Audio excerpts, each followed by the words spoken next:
Good morning everyone. આજે આપણે આ જે ચેપ્ટર છે ગણ એનો પાર્ટ 5 સ્ટાર્ટ કરવા જઈએ છીએ. ઓકે, હવે એકચ્યુઅલી થિયરી બધી જ પૂરી થયેલી છે. હવે આમાં દાખલાઓ ગણવાના છે. જે કંઈ પણ સ્વાધ્યાય 1.4 1.5 પછી વ્યવહારિક કૂટ પ્રશ્નો એ બધું આજે આપણે જેટલું શક્ય હશે જોઈશું. સમય ખૂટશે તો હજુ એક વધારે સેશન આનું કરી દઈશું. હવે આ શરૂ કરવું એ પહેલાં આપણે ગયા લેક્ચરમાંથી એક બે ડાઉટ્સ તમારા મને મળ્યા છે લાઈવ ચેટમાં. ઓકે, તો પહેલાં હું એ ક્લિયર કરવાનો ટ્રાય કરું.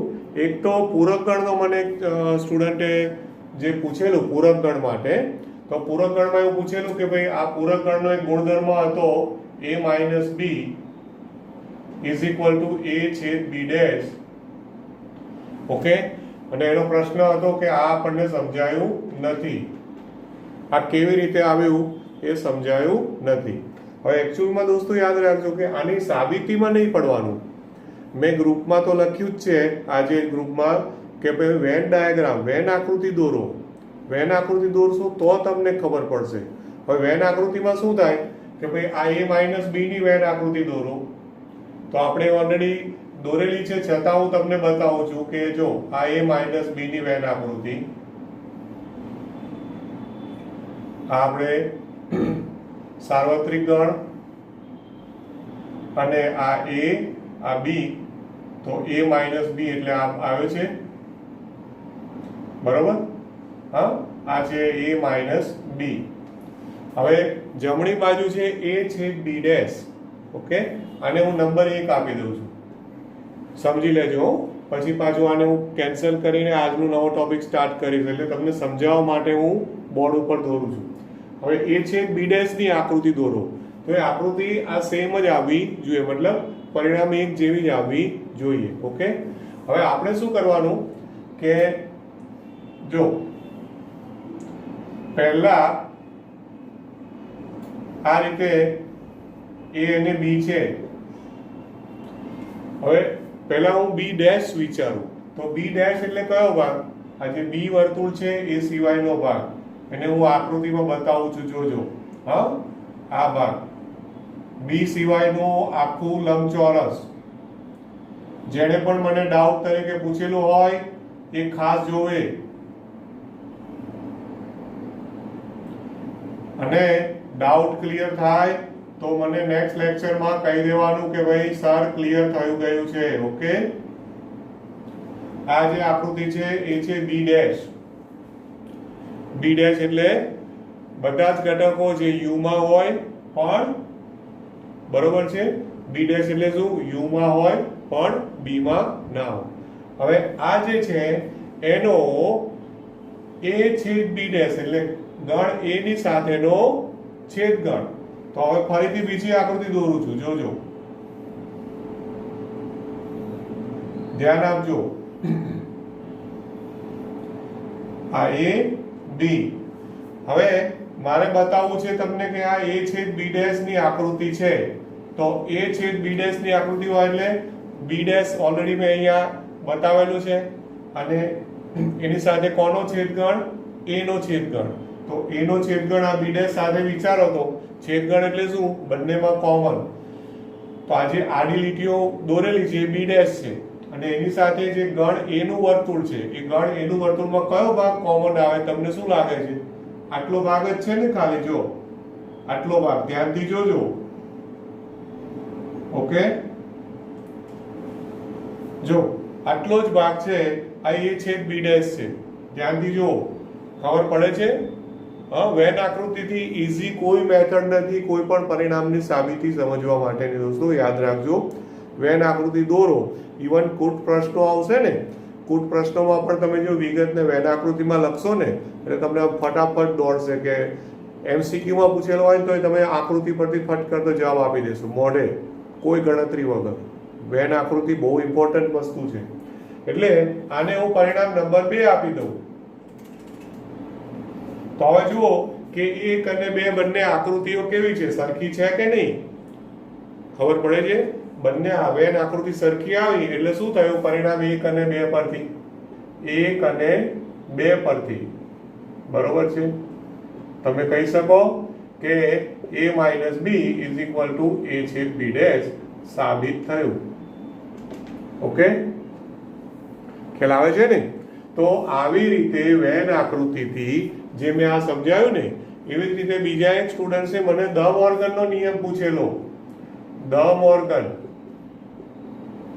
હવે દ મોર્ગનનો નિયમ તમારે બતાવવો હોય તો એમાં બે નિયમો છે. એમાંથી એક નિયમ છે કે ભાઈ a છેદ b નો whole dash is equal to a dash યોગ b ડેશ.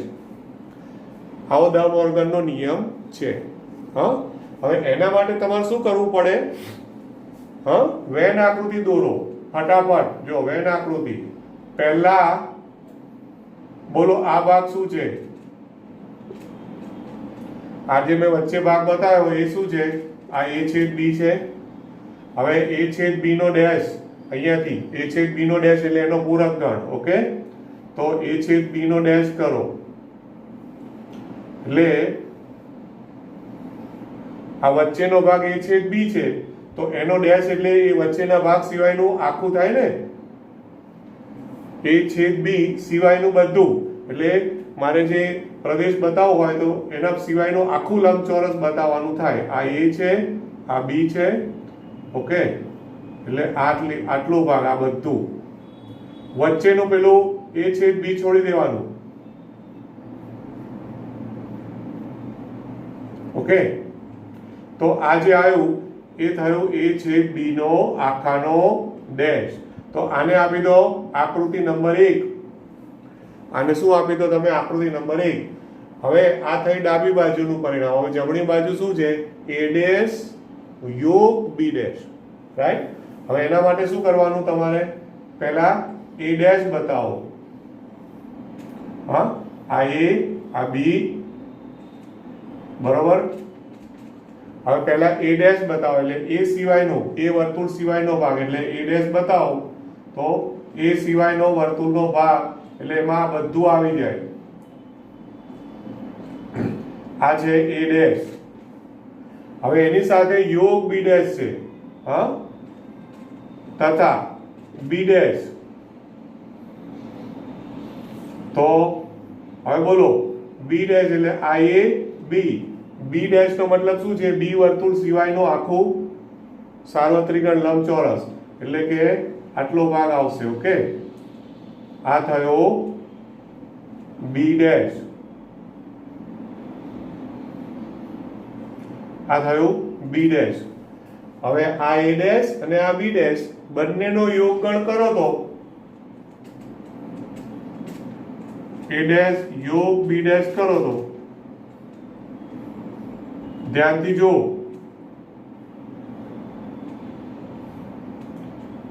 ઓકે, બેવનો યોગગણ એટલે બંનેમાં બધું લઈ લેવાનું. કોમન હોય તો પણ લઈ લેવાનું. તો કયો ભાગ નથી આવતો બંનેમાં એ સિવાય? તો આ વચ્ચે વાળો ભાગ છે ને, જો આટલો, આ કોમન, આ બંનેમાં નથી. અહીંયા પણ નથી, અહીંયા પણ નથી. બાકી જ્યાં પણ આડી લીટી દોરેલી છે બધું બતાવવાનું છે. તો એનો મતલબ શું થાય? હવે તમે ધ્યાનથી જુઓ કે આને હું a ને b નામ આપું. હવે વચ્ચેનો ભાગ છે એટલે a છેદ b વાળો કોમન ભાગ નીકળી જાય. એ સિવાયનો બધો ભાગ આવી જશે.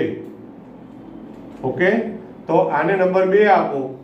હવે પરિણામ તમે જુઓ કે પરિણામ કયો કયો આકૃતિ છે? 1 અને 2. બરોબર? હા, 1 અને 2. તો એનું તમે અહીંયા પણ આ રહી ગયું છે મારે, સોરી, વેરી સોરી. આમાં પણ એ આવશે ને, બરોબર ને? બધું લઈ લેવાનું છે ને યોગગણ એટલે. હા, એક્સ્ટ્રીમલી સોરી. ફરી વખત જોઈ લો. હા, a છેદ b અને a છેદ b નો ડેશ એટલે આ વચ્ચેનો ભાગ છોડીને બધું, એટલે અહીંયા ભૂલમાં લાઈન ડ્રો કરવાની મારે રહી ગઈ હતી. એટલે આ આખું નંબર 1 છે. પછી મેં a ડેશ કર્યો, પછી b ડેશ કર્યો, b ડેશ કરીને પછી આ બંનેનો યોગગણ કર્યો. તો બંનેનો યોગગણ કર્યો એટલે વચ્ચેનો કોમન ભાગ છે એ કોમન ભાગ સિવાયનો બધો ભાગ આવી ગયો. તો પરિણામ 1 અને 2. તો પરિણામ 1 અને 2 પરથી શું થયું? આ પરિણામ સાબિત થયું ને કે બંને આકૃતિઓ કેવી આવી છે? સરખી આવી છે. બંને આકૃતિઓ સરખી આવી ને. ઓકે, તો આ થયો દ મોર્ગનનો નિયમ. એની મેં સમજૂતી અથવા તો એની સાબિતી આપણે કોની મદદથી આપી કહેવાય? આ વેન આકૃતિની મદદથી આપી કહેવાય. બોલો, આમાં કોઈ ડાઉટ ખરો? ઓકે, તો આટલું ડાઉટ્સ મને ગઈકાલે તમારા લાઈવ ચેટમાં મળ્યા.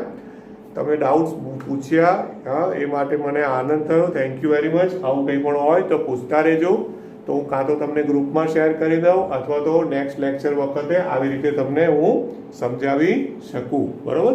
હવે આપણે આજનું સેશન સ્ટાર્ટ કરીશું. ઓકે, એટલે સ્વાધ્યાય 1.4 ટેક્સ્ટબુક બધા જ ખુલ્લી રાખે અને આપણે સ્વાધ્યાય 1.4 સ્ટાર્ટ કરીશું. ચાલો, હવે બધા ટેક્સ્ટબુકમાં ધ્યાન આપજો. સ્વાધ્યાય 1.4 એમાં દાખલા નંબર પહેલામાંથી હું ચોથો લઉં છું. પહેલાનું ચોથું બોર્ડ પર ઓલરેડી લખેલું છે. એમાં ગણ a બરાબર x કે જ્યાં x એ પ્રાકૃતિક સંખ્યા છે. ગણ a બરાબર x કે જ્યાં x એ પ્રાકૃતિક સંખ્યા છે, તો એને હું સંકેતમાં લખી દઉં તો x બિલોંગ્સ ટુ n કહેવાય. અને 1 less than x, 1 less than x less than or equal to 6 આવું આપેલું છે. તો પહેલા તો આ ગુણધર્મની રીતે આપ્યું કહેવાય ને. તો ગુણધર્મની રીતે આપ્યું હોય તો પહેલા એને શેમાં તમારે રૂપાંતર કરવું પડે? યાદીની રીતે. તો આને યાદીની રીતે લખો તો 1 અને 6 ની વચ્ચે, પણ એમાં 6 ને લેવાનું છે, 1 ને નથી લેવાનું. માટે ગણ a બરાબર શું થઈ જશે? 2 3 4 5 6. ઓકે, આ ગણ a થયો. પછી ગણ b. તો એમાં ગણ b માં x કે જે x એ પ્રાકૃતિક સંખ્યા છે તથા ગણ b તો x કે જ્યાં x બિલોંગ્સ ટુ n એટલે કે પ્રાકૃતિક સંખ્યા છે. અને એમાં આપ્યું છે 6 less than x less than 10 આવું આપ્યું છે. 6 લેસ ધેન x લેસ ધેન છે less than x less than 10. મતલબ x એ કેવું છે? 6 અને 10 ની વચ્ચેની સંખ્યા છે. 6 અને 10 ગણવાના નથી. ઓકે, 6 અને 10 ગણવાના નથી. તો ઇઝ ઇક્વલ ટુ શું થશે? 7 8 અને 9. બરોબર, આ રીતે થયું. તો જો કેટલા સિમ્પલ દાખલાઓ છે. આજે મેં તમને ઉદાહરણ તરીકે બતાવ્યું. હવે એને પ્રશ્ન શું છે? યોગ ગણ લખો. તો આ હવે a અને b યાદીની રીતે લખ્યા. હવે એનો યોગ ગણ લખો. માટે શું થાય? a યોગ b. તો જો 2 3 4 5 6 7 8 9 બધા જ ઘટકો લખી નાખવાના. જો કોઈ ઘટક એમાં રિપીટ થતો હોય તો એને રિપીટ કરવાનો નહીં. રિપીટ થતો હોય તો રિપીટ કરવાનો નહીં.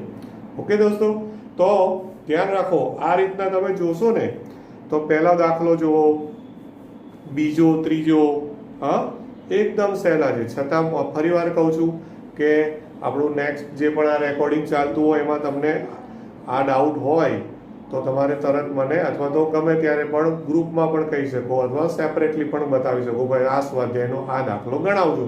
એટલે હું નેક્સ્ટ વખતે તમને ગણાવી દઈશ કંઈ પણ ડાઉટ હોય તો. હા, એટલે લગભગ 5 6 7 નંબર સુધી કોઈ એવો દાખલો મને નથી લાગતો કે જેમાં કંઈ પ્રોબ્લેમ થાય.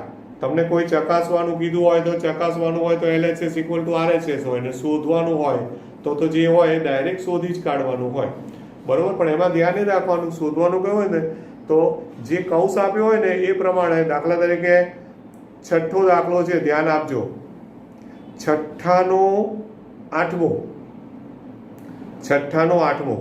હવે એમાં એવું શોધવાનું કહ્યું છે a છેદ પછી કૌંસમાં b યોગ d શોધો. 6નું 8મું a છેદ b યોગ d શોધો. તો શું કરશો બોલો? 6નું 8મું એટલે એકચ્યુઅલમાં છે સાવ ઈઝી, કશું જ નથી. 6નું 8મું એમાં આવું પૂછ્યું છે a છેદ b યોગ d બરાબર કેટલા, આવું શોધવાનું કહ્યું છે. a b c d બધું તમને રકમમાં ઉપર આપેલું છે. તો પહેલા મારે b યોગ d કરવો પડે. પહેલા શું કરવું પડે? b યોગ d. ટેક્સ્ટબુક બધાની ખુલ્લી હોય તો b માં ઘટકો આપ્યા છે 7 9 11 13. d માં ઘટકો આપ્યા છે 15 અને 17. તો સૌ પ્રથમ b યોગ d શોધવાનું. એટલે તમારે સૌથી પહેલા અહીંયા શું કરવાનું? તો કે ભાઈ બી યોગ ડી. તો પહેલા બી ઘટક છો, બી છે 7 9 11 13, 7 9 11 13, અને એની સાથે કોનો યોગગણ છે? ડી નો. ડી માં આપ્યા છે 15 અને 17, એટલે એ પણ આમાં લખી કાઢો 15 અને 17. આ બી યોગ ડી થયો. તથા એ ગણ પણ તમને રકમમાં આપેલો છે 3 5 7 9 11, 3 5 7 9 11, 3 5 7 9 અને 11. હવે આ બંનેનો છેદગણ, કારણ કે એ છેદ બી યોગ ડી કયું છે, રાઈટ દોસ્તો? તો એ છેદ બી યોગ ડી. તો આપણે શું કરવાનું? હવે બંનેમાં કયા ઘટકો કોમન છે? સામાન્ય. તો સામાન્યમાં જો એક તો અહીંયા 7, પછી આ 9 અને 11. 7 9 અને 11 એ ત્રણેયમાં છે કે નહીં? તો જે સામાન્ય ઘટકો હોય લખી કાઢો, એટલે કે 7 9 અને 11. આન્સર કેટલું સરળ છે ને? હા, તો આવી રીતે તમે વિચારશો જે પણ દાખલા હોય તો એમાં કોઈ તમને ઇશ્યુ આવશે નહીં. હા, પછી આમાં એક આપ્યો છે દાખલા નંબર 8, એમાં એક શબ્દ આપ્યો છે દોસ્તો, અલગ ગણ. અલગ ગણ એટલે શું એ વ્યાખ્યા કદાચ આપણે વાત નહીં થઈ હોય, પણ અલગ ગણ એટલે શું કે જો બે ગણનો છેદગણ ખાલી ગણ થાય. અલગ ગણ એટલે શું? જો એ છેદ બી બરાબર ખાલી ગણ થાય તો એ અને બી ને અલગ ગણો કહેવાય. મતલબ શું? બંનેમાં કશું કોમન નથી. અને એની જો મારે વેન આકૃતિ દોરવાની આવે તો એની વેન આકૃતિમાં શું થાય બોલો? બંને વર્તુળ કેવા દોરવાના? સેપરેટ, અલગ. ખ્યાલ આવે છે ને? બે વર્તુળ દોરવાના તો કેવા દોરવાના? અલગ. મતલબ શું કે બંનેમાં કંઈ જ સામાન્ય નથી. આ થઈ અલગ ગણની આકૃતિ, વેન આકૃતિ. કોઈ પણ વસ્તુ વેન આકૃતિથી એકદમ ફટાફટ ખબર પડે. ધ્યાન આપજો. હવે આ મેં એટલા માટે બતાવ્યું કે ભાઈ 8મો દાખલો છે. હવે એમાં એણે એવું કીધું છે કે નીચેના ગણોની જોડીઓમાંથી કઈ જોડના ગણ પરસ્પર અલગ ગણ છે એ જણાવો. હવે એમાંથી કોઈ પણ એક દાખલો લઉં સપોઝ. હવે પહેલો દાખલો છે 8માનું પહેલું. 8માનું પહેલું છે, એમાં એક આપ્યો છે 1 2 3 4, અને તથા બીજો આપ્યો છે, બીજો ગણ જે આપ્યો છે એને એ લોકોએ ગુણધર્મની રીતે આપ્યો છે કે x કે જ્યાં x એ અયુગ્મ પ્રાકૃતિક સંખ્યા છે, તથા x કે જ્યાં x એ અયુગ્મ એટલે યાદ છે ને? અયુગ્મ એટલે શું? એકી સંખ્યાઓ. 1 3 5 7 9. અયુગ્મ એટલે એનો બીજો શબ્દ શું? અયુગ્મ એટલે એકી સંખ્યા. બરોબર? તો અયુગ્મ પ્રાકૃતિક સંખ્યાઓ છે, આવું આપ્યું છે. હા, અને એમાં પાછું એક અસમતા પણ આપી છે જોડે જોડે કે જ્યાં 4 < x < 6 આવું આપેલું છે.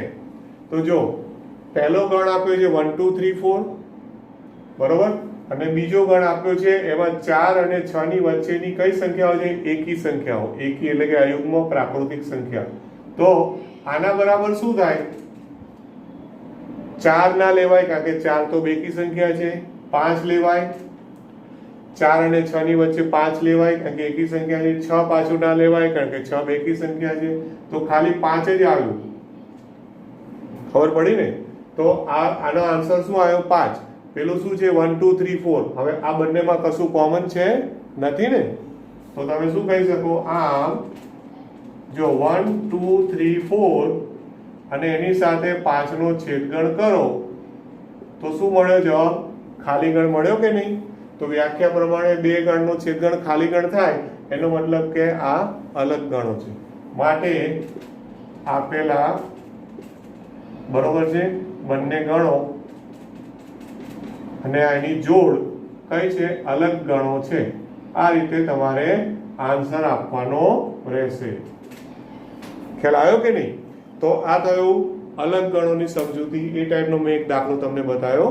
હા, એકચ્યુઅલમાં તો એમને પણ આવડે એવું છે, પણ છતાં ક્યારેક એવું બને કે આપણે 9મા 10મામાં જો સરખું ધ્યાન ના આપ્યું હોય ને તો આટલા સહેલા ચેપ્ટરમાં પણ પ્રોબ્લેમ થઈ શકે. તો ધ્યાન આપજો. ઓકે, એટલે હવે જો આ જે છેદગણ ખાલી ગણ એની બદલે જો કદાચ બેમાં કશું કંઈક સામાન્ય આવી જાય ને, મતલબ ખાલી ગણની બદલે કંઈ પણ કોમન આવે તો શું જવાબ આપશો? કે અલગ ગણો નથી. જો આવી જાય ખાલી ગણ આવે તો અલગ ગણો છે, નહીં તો અલગ ગણો નથી. બોલો કોઈ પ્રશ્ન ખરો આમાં? ઓકે, પછી એક 10મો દાખલો છે. એ 10મું ને 9મું બંનેમાં પેલા તફાવત ગણની વાત કરી છે, તફાવત ગણવાળું. તો એમાંથી કોઈ પણ એક ગણું, 9મો ગણું છું, 9માંથી એકાદો તમને બતાવું છું. 9મો છે, હા, એમાંથી હું બીજો લઉં છું, 9માનું સેકન્ડ. 9મામાં છે ને ટોટલ 12 પ્રશ્નો પૂછ્યા છે અને ઉપર રકમ જોજો, પાના નંબર 20. એમાં ઉપર 4 ગણ આપ્યા છે. ગણ એ 3, 6, 9, 12, 15, 18, 21 છે ને. ગણ બી માં આપ્યા છે 4, 8, 12, 16, 20. ગણ સી માં આપ્યા છે 2, 4, 6, 8, 10, 12, 14, 16 અને ગણ ડી માં આપ્યું છે 5, 10, 25 અને 5, 10, 15 અને 20. આ રીતે 4 ગણ આપ્યા છે ને. હવે એમાં નીચે જે પણ પ્રશ્નો પૂછ્યા છે એમાંથી તમારે ધારો કે હું બીજો લઉં તો બીજામાં મને કહ્યું છે કે a - c શોધો. a - c. હા, તો પહેલા હું ગણ એ લખું તો ગણ એમાં ઘટકો છે 3, 6, 9, 12, 15, 18. 3, 6, 9, 12, 15, 18 અને 21 અને -c કરો. ઓકે, તો -c. તો ગણ સી માં કયા ઘટકો છે? તો ગણ સી ની અંદર આપ્યા છે 2, 4, 6, 8. જો 2, 4, 6, 8, 10, 12, 14 અને 16. આ રીતે a - c શોધવો પડે ને. માટે હવે તફાવત ગણની વ્યાખ્યા શું છે? તફાવત ગણ એટલે a - c નો મતલબ ગણ એમાં હોય પણ સી માં ન હોય. એટલે આપણે જો એમાં હોય અને આમાં ના હોય બધા લખતા જવાના. તો જો અહીંયા 3, તો 3 આમાં છે, એમાં છે, સી માં 3 છે નથી, એટલે 3 લખવો પડે. 6, તો 6 અહીંયા છે, 6 અહીંયા પણ છે, એટલે 6 ના લેવાય. 9, તો 9 આમાં છે અને 9 આ બાજુમાં આમાં નથી, એટલે 9 લેવો પડે. સમજણ પડે છે ને. પછી 12, તો 12 અહીંયા પણ છે, 12 અહીંયા પણ છે, એટલે કોમન હોય ના લેવાય. બરોબર છે. 12 પછી 15, તો 15 આમાં નથી, 15 અહીંયા છે, એટલે 15 લેવાય.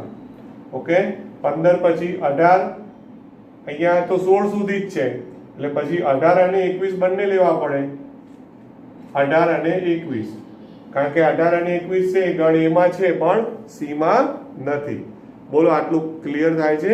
મેં આ એક ઉદાહરણ તમને ગણીને આપ્યું, 9માનું બીજું. આ થયો એનો આન્સર. તો આવી રીતે તમારે શું શોધવાનું રહેશે દોસ્તો? તફાવત ગણ. ખ્યાલ આવે છે ને? તો સ્વાધ્યાય 1.4 ની અંદર બધા જ મેં કહ્યું એમ ફરીવાર કહું છું કે બધા જ MCQ ના જ પ્રશ્નો છે દોસ્તો, કોઈ જ પ્રોબ્લેમ નથી. ઓકે, એટલે તમે સ્વાધ્યાય 1.4 ને પણ આપણે એસાઇનમેન્ટમાં ગણી શકશો. રાઈટ? અને ત્યાર પછી સ્વાધ્યાય 1.5 ની પણ આજે આપણે ચર્ચા કરી લઈશું. ઓકે, ચાલો હવે આપણે આવીએ છીએ સ્વાધ્યાય 1.5, પેજ નંબર 22. એમાં હવે કયા થિયરીના મુદ્દાનો ઉપયોગ થશે? તો કે હવે એની અંદર આવશે પૂરક ગણ, a' પૂરક ગણ આવશે અને બીજું આવશે પેલો દ મોર્ગનનો નિયમ. ઓકે, એ બધાનો ઉપયોગ છે અને એમાં પણ એ જ વસ્તુ છે. ફરી પાછું કહું કે આ સ્વાધ્યાય પણ ઓબ્જેક્ટિવ સ્વાધ્યાય છે, મતલબ MCQ માટે જ અગત્યનું છે. આના પછીનું જે આવશે ને બધું નેક્સ્ટ આપણા લેક્ચરમાં કુટ પ્રશ્નો ને એ બધા કોઈ 2 માસમાં 3 માસમાં સાબિત કરો ના, એ બધા પૂછાવાની શક્યતાઓવાળા દાખલાઓ છે.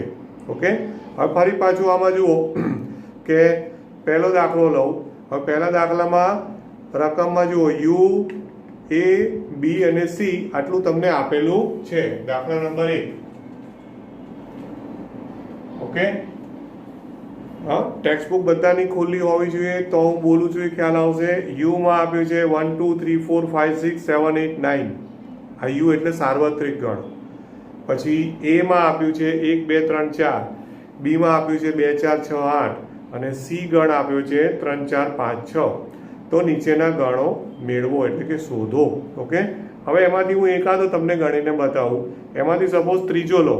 પહેલાનું ત્રીજું છે એ યોગ સી નો આખાનો ડેશ શોધો, આવું કહે છે. પહેલાનું ત્રીજું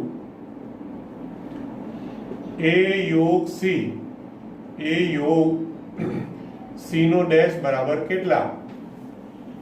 આવો પ્રશ્ન પૂછ્યો. ડેશ એટલે પૂરક ગણ. હવે પહેલા આપણે શું કરવાનું? ડાયરેક્ટ ડેશ ના થાય, કારણ કે પહેલા એ યોગ સી કરો. એટલે એ યોગ સી બરાબર એ યોગ સી. જે પણ ગણ આપ્યા હોય એ યોગ સી એ લખી કાઢો. 1 2 3 4, 1 2 3 4 અને યોગ સી માં શું આપ્યું છે આપણને? ગણ સી તરીકે 3 4 5 6, 3 4 5 6. હવે પહેલા આ બંનેનો યોગગણ કરી દો. તો યોગગણ કરો એટલે શું આવશે? 1 2 3 4 5 6. આ યોગગણ થયો. 3 4 રિપીટ નહીં કરવાના, એક જ વાર લખવાનું. એટલે એ યોગ સી થયો. હવે એમાં પૂછ્યું છે પ્રશ્ન એ યોગ સી નો આખાનો પૂરક ગણ. બરોબર, એટલે આનો પૂરક ગણ થયો ને. આ જે છે 1 2 3 4 5 અને 6, આનો ડેશ. એટલે હવે તમારી પાસે યુ છે આપેલી રકમમાં. હા, યુ એટલે સાર્વત્રિક ગણ. તો સાર્વત્રિક ગણમાં હોય પરંતુ એ યોગ સી માં ન હોય. એટલે 1 2 3 4 5 6 આટલા ઘટકો યુ માંથી કાઢી નાખો. ટેક્સ્ટ બુક તમારી સામે ખુલ્લી પડી હોય તો 1 2 3 4 5 6 કાઢી નાખો. તો કયા ઘટકો વધે છે? 7 8 અને 9 વધે છે. તો આન્સર શું આવશે? 7 8 9. 7 8 અને 9 આ થયો આન્સર. કેટલું સહેલું છે. પણ આમાં શું થાય કે આપણે જો ગણ્યા ના હોય પ્રેક્ટિસ, તો ઘણી વખત આવા સાવ સહેલા ને સિમ્પલ ઉદાહરણો દાખલા આવે ને આપણે એક્ઝામમાં, તોય આપણે ખોટું ગણીને આવીએ. એટલે પ્રેક્ટિસ તો એકવાર તો કરવાની જ, ગમે તે હોય. ઓકે, હવે ત્યાર પછી બધા લગભગ પૂરક ગણના દાખલાઓ છે, છતાં એમાંથી કોઈ દાખલો હું તમને હજુ પણ ગણીને કહું. ત્રીજો દાખલો છે, દાખલા નંબર 3 ઉપર ધ્યાન આપજો. ત્રીજા દાખલામાં એવું કહ્યું છે કે પ્રાકૃતિક સંખ્યાઓના ગણને સાર્વત્રિક ગણ તરીકે લઈ. એટલે કે યુ બરાબર સાર્વત્રિક ગણ એટલે યુ. તો એમણે એવું કહ્યું છે કે સાર્વત્રિક યુ ગણાગણ શું લેવાનું છે? n લેવાનું છે. રકમમાં એવું આપ્યું જ છે, પ્રાકૃતિક સંખ્યાઓનો ગણ એટલે કે 1 2 3 4 1 2 3 4 5 6 અનંત સંખ્યાઓ. નીચેના ગણનો પૂરક ગણ શોધો, આવો પ્રશ્ન કીધો છે. ઓકે, હવે એમાંથી હું ચોથો લઉં, ગમે તે ગણું છું. તો ત્રીજાનું ચોથું. સપોઝ એને હું ગણ એ નામ આપું, જે પણ હોય એ છે x કે જ્યાં x એ કેવી સંખ્યા આપી છે? અવિભાજ્ય સંખ્યા છે. અવિભાજ્ય સંખ્યા છે. ઓકે, આવું આપણને રકમમાં આપ્યું છે. x કે જ્યાં x એ અવિભાજ્ય સંખ્યા છે. તો પહેલા તો અવિભાજ્ય સંખ્યા લખો. આ આપણે ગુણધર્મની રીત છે, એને યાદીની રીતે લખો. તો અવિભાજ્ય સંખ્યાઓ કઈ આવશે? 2 3, યાદ છે ને? 2 3 5 7, 7 પછી ડાયરેક્ટ 11 13 17 એન્ડ સો ઓન. આ બધી અવિભાજ્ય સંખ્યાઓ કહેવાય. ઓકે, હવે આ છે ગણ એ. હવે આનો પૂરક ગણ માટે તો પૂરક ગણને બીજી રીતે લખવું હોય તો શું કહેવાય ખબર છે? યુ માં હોય પણ a માં ના હોય તો પૂરકગણને આ રીતે લખાય ને, u માં હોય પણ a માં ના હોય એટલે u માઇનસ a. u એટલે તો પ્રાકૃતિક સંખ્યાઓ છે, તો પ્રાકૃતિક સંખ્યાઓમાં શું આવે, બધી 1 2 3 4 5 6 અનંત, એમાંથી આટલી કિંમતો કાઢી નાખવાની. તો હવે બોલો શું આવશે? 1 લેવાય, પછી 2 3 2 3 આમાં છે એટલે 2 3 ના લેવાય, પછી 4 લેવાય, પછી 5 ના લેવાય, 6 બરોબર છે, પછી 7 ના લેવાય, 8 9 10 11 ના લેવાય, પછી 12 હે ને, 13 ના લેવાય, પછી 14 15 16 17 ના લેવાય, 18. હવે આમ તો આનો કોઈ અંત નથી, અનંત સંખ્યાઓ છે, ખ્યાલ આવે ને. પણ હવે જેવી રીતે એ લોકો અહીંયા અવિભાજ્ય સંખ્યાઓ આપી છે, અવિભાજ્ય, તો આને મારે ગુણધર્મની રીતે લખવું હોય તો કઈ સંખ્યાઓ થઈ? x કે જ્યાં x એ વિભાજ્ય સંખ્યા છે, આવું કહી શકું ને. આ બધી વિભાજ્ય છે, આમાં કોઈ અવિભાજ્ય ના હોય, કારણ કે અવિભાજ્ય જેટલી હતી એ બધી નીકળી ગઈ, ડેશ કર્યું પૂરકગણ, એટલે x એ વિભાજ્ય સંખ્યાઓ છે, આવું લખી શકો ને. આન્સર આ થયો જવાબ. એટલે ઉપર યાદીની રીતે છે, નીચે ગુણધર્મની રીતે છે. તો આવી રીતે તમે પૂરક ગણો શોધી શકો દોસ્તો. હા, આમાં કોઈ ડાઉટ હોવો જોઈએ નહીં મારી દ્રષ્ટિએ. હજુ એકાદો દ મોર્ગન વાળો દાખલો તમને ગણાવીને આપું. ચોથો દાખલો છે દાખલા નંબર 4. તો દાખલા નંબર 4 છે, એની અંદર જો u a અને b આપ્યા છે અને દ મોર્ગનનો નિયમ તપાસવાનું કહે છે. ગણ u માં કેટલા આપ્યા છે? 1 2 3 કેટલે સુધી આપ્યા છે? એમાં 9 સુધી છે. પછી a બરાબર આપ્યું છે 2 4 6 8, 2 4 6 અને 8. અને ગણ b બરાબર બધું રકમમાં આપેલું છે 2 3 5 7, 2 3 5 અને 7. આ રીતે u a b આપ્યા છે. હવે એમાં જે ચકાસો કહ્યું છે ને એ બંને દ મોર્ગનના નિયમો જ છે દોસ્તો. એમાંથી હું કોઈ પણ એક ચકાસીને બતાવું. એમાંથી પહેલું જ લઉં તો પહેલું છે a યોગ b નો હોલ ડેશ બરાબર a ડેશ છેદ b ડેશ. આ ચકાસો આવું કહે છે, બરાબર ને. તો પહેલા હું ડાબી બાજુનું શોધું, એના નંબર 1 આપું, પછી જમણી બાજુ શોધું, નંબર 2 આપું. બંને પરિણામો કેવા આવવાના? સરખા. હવે ડાબી બાજુ ડાયરેક્ટ ડેશ ના શોધાય, એટલે પહેલા શું કરવું પડે? a યોગ b. તો a યોગ b એટલે આ બંનેનો યોગ ગણ. હવે ડાયરેક્ટ લખી શકો ને. તો જો 2 4 6 8, 2 3 5 7, એટલે જો 2 3 અહીંથી 3 અહીંથી 4 પછી 5 પછી 6 7 અને 8 બધા આવી જાય છે ને. 2 3 4 5 6 7 8 એટલે આવી ગયા. હવે આ થયો a યોગ b માટે ડાબી બાજુ જે છે એ ડાબી બાજુ છે a યોગ b નો હોલ ડેશ. a યોગ b નો હોલ ડેશ છે એટલે આનો પૂરક ગણ. તો આનો પૂરક ગણ એટલે શું? u માં હોય પણ a યોગ b માં ના હોય. તો a યોગ b માં 1 થી 9 સંખ્યા છે, એમાંથી આટલી કાઢી નાખો 2 થી 8, તો શું વધ્યું? ખબર પડે ને? 1 અને 9, બાકી બધું 2 3 4 5 6 7 8 બધું નીકળી જાય પૂરક ગણમાં. આ થયો નંબર 1. ઓકે, પરિણામ 1 થયું. હવે જમણી બાજુ છે a ડેશ છેદ b ડેશ. તો હવે a ડેશ લો, a ડેશ a નો પૂરક ગણ એટલે 2 4 6 8 સિવાય 1 થી 9 માંથી કેટલા ઘટકો આવશે બોલો? તો જો 2 4 6 8 કાઢી નાખો એટલે 1 3 5 7 અને 9. આ રીતે a ડેશ આવે તથા b ડેશ. તો b ડેશ માં શું થાય? 2 3 5 7 કાઢી નાખો, બાકીના બધા લખો. એટલે જો આમાં 2 3 5 7 એટલે 2 નથી લેવાનો, એટલે 1 લેવો પડે. 2 ના લેવાય, 3 ના લેવાય, પછી શું લેવાનું? 4 5 ના લેવાય, 6 7 ના લેવાય, એટલે 8 અને 9.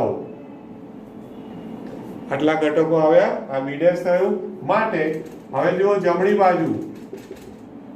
બાજુ એટલે કે એ ડેશ છે બી ડેશ છે ને, તો જમણી બાજુ લઉં એટલે કે એ ડેશ છે બી ડેશ. તો આ બંનેનો છેદગણ દોસ્તો, છેદગણ એટલે શું? બંનેમાં કોમન.